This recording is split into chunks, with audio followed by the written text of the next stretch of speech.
Hola pensadoras y pensadores al margen, vamos a hablar en este vídeo corto del primer capítulo del Antiedipo. El primer capítulo se llama Máquinas Deseantes. Este video va a hablar de la primera parte de ese primer capítulo.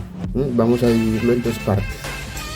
Esta primera parte habla de las primeras 25 páginas del Antiedipo de la edición realizada por Paidós. Bien, un esbozo o un mapa o un dibujo así muy general de estas primeras 25 páginas, que considero se dividen en algunas unidades temáticas, aunque el texto no lo delimite así, nos van a servir para poder, eh, digamos, tener los conceptos fundamentales, yo diría, de la obra de Deleuze y de Guattari. Bien, en primer lugar, Máquinas Deseantes, como se llama este primer capítulo del Antiedipo, comienza hablando del ello, que el ello está en todas partes. El ello es donde está el placer. Recuerden que para Freud, para Lacan, para la escuela psicoanalítica, el ello, tanto el superyo como el ello, conforman el equilibrio del yo, o sea, de la persona, del humano, de la humana. El ello es, digamos, aquella, llamemos así, aquella dimensión o aquella realidad en donde reside el deseo, en donde reside el placer, el goce, el disfrute.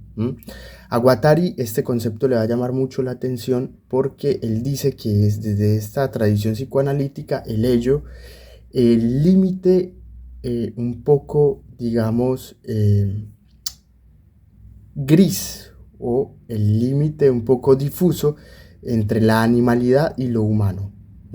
Para Guattari eso, ahí reside la importancia del ello, y por eso él va a estudiar ahí después, en obras posteriores, profundamente el deseo desde esta perspectiva psicoanalítica. Bien, decía entonces que el primer capítulo del Antiedipo, Máquinas Deseantes, comienza diciendo que el ello está en todas partes y que el ser humano, digamos así, la persona es una máquina porque todo el tiempo está produciendo deseo. Somos máquinas deseantes. Es muy interesante esta definición porque todo el tiempo, estamos produciendo deseo. El deseo, el ello, el goce, el disfrute, dicen Deleuze y Guattari en esta primera parte del Antiedipo, está en todas partes. Casi que pudiéramos decir que la realidad es una realidad maquínica, lo que nos rodea, las cosas, las personas, el mundo, son realidades maquínicas porque todo el tiempo estamos produciendo deseo. Bien, después va a haber una explicación muy interesante y es la siguiente. Esas máquinas deseantes son las encargadas de la producción social del deseo. Ellos creen que la producción social es también una producción social de deseo, pero toda producción social, y en este caso de deseo, maneja también una antiproducción. Es decir, a todo proceso de producción que está produciéndose subsisten procesos antiproductivos. Algo así como la deformación del proceso de producción, lo improductivo. Ellos a este proceso le van a llamar el cuerpo sin órganos. Entonces, ante la producción social de deseo que hacen las máquinas deseantes, siempre se oponen cuerpos sin órganos, procesos de antiproducción ante este proceso de producción de deseo. Bien, en nuestra sociedad actual ellos lo van a llamar el capital, ¿sí? Ellos creen que el capital es el cuerpo sin órganos y en términos marxistas diríamos el fetiche, sobre el cual se crea una aparente experiencia de objetividad, entre comillas, desde el cual intenta explicarse el origen, la causa, la finalidad de la sociedad y del mundo y de las cosas. Como si el capital, dicen ellos, fuese un ser misterioso, una suerte de Dios sobre la cual se va a explicar todo lo que existe. Digamos, es el anticuerpo entonces, el capital de la producción produciéndose de deseo, de las máquinas deseantes, y esto es muy importante. Hay un elemento acá y es un concepto de ellos que dice algo así como que eh, donde el cuerpo sin órganos llamado capital, digamos, construye esta realidad aparentemente objetiva que está en contra del proceso de producción deseante de las máquinas deseantes, es a través de una zona de registro.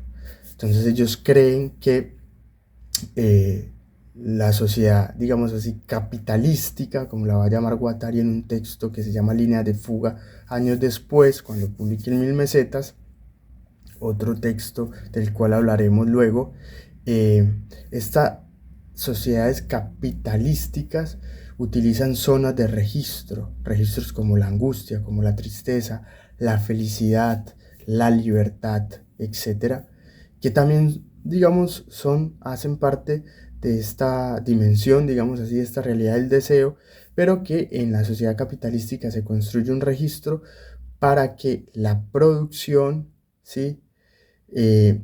Digamos, sea posible por estos registros y el consumo sea inmediato.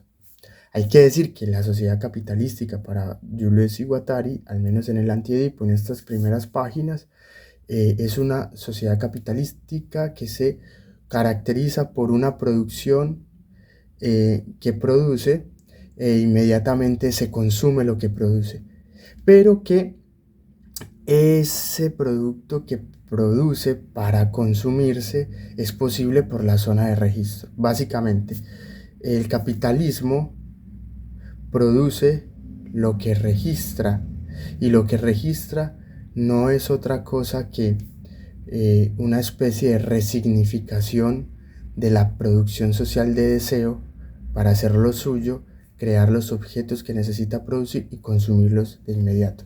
Por eso, para ellos, en esta sociedad capitalística en la que vivimos, diríamos en la modernidad, hay una clara lucha entre las máquinas deseantes que hacen una producción social de deseo y esta otra producción que consume inmediatamente lo que produce y que resignifica el deseo de esta producción social de deseo de las máquinas deseantes. Ese es digamos, el capitalismo para ellos, y eso pues es, digamos, muy, muy importante. En todas estas, el psicoanálisis juega un papel fundamental por dos razones. La primera, para ellos, digamos, el modelo de la producción deseante es el esquizofrénico. Primero lo esquizofrénico, luego lo esquizo. El esquizofrénico porque es aquel que es capaz de producir mundo, aunque se fue ad infinitum, por eso es esquizofrénico. Pero del esquizofrénico se puede recuperar el perfil de lo esquizo, del delirio, que puede construir y produce permanentemente mundo. Lo esquizofrénico y lo esquizo, para Deleuze y Guattari, es el modelo del que está siempre produciendo y produciéndose y produciendo mundo. Para ellos es muy importante porque el hombre, la mujer, el ser humano no se diferencia de la naturaleza. El hombre es la naturaleza en tanto produce la naturaleza.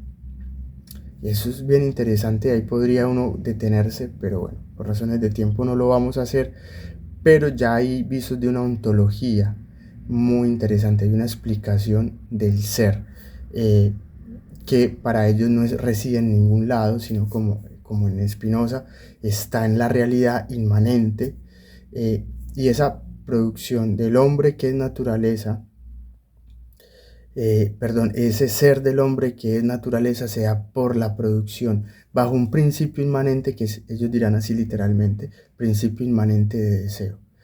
Bien, entonces decíamos que la figura para ellos, el ejemplo, es el ejemplo del esquizofrénico, del esquizo que siempre está produciéndose. Ahora, ante esa figura está la figura del cuerpo sin órganos, del capital y del capitalismo, de esta sociedad que se apropia de los deseos, construye una zona de registro, y esa figura es la del neurótico. La figura del neurótico es básicamente la que funciona por repetición, por la culpa, por la represión del deseo, el que busca o la figura de la búsqueda de una causalidad, de un origen, de una raíz y también de una finalidad. Para ellos, eso está claro en el psicoanálisis y concretamente en la triangulación edípica, no así para la figura de lo esquizo y de lo esquizofrénico. Eso me parece que son diferencias fundamentales que ya van dejando claro en estas 25 páginas de El Antiedipo, primer capítulo, Máquinas Deseando.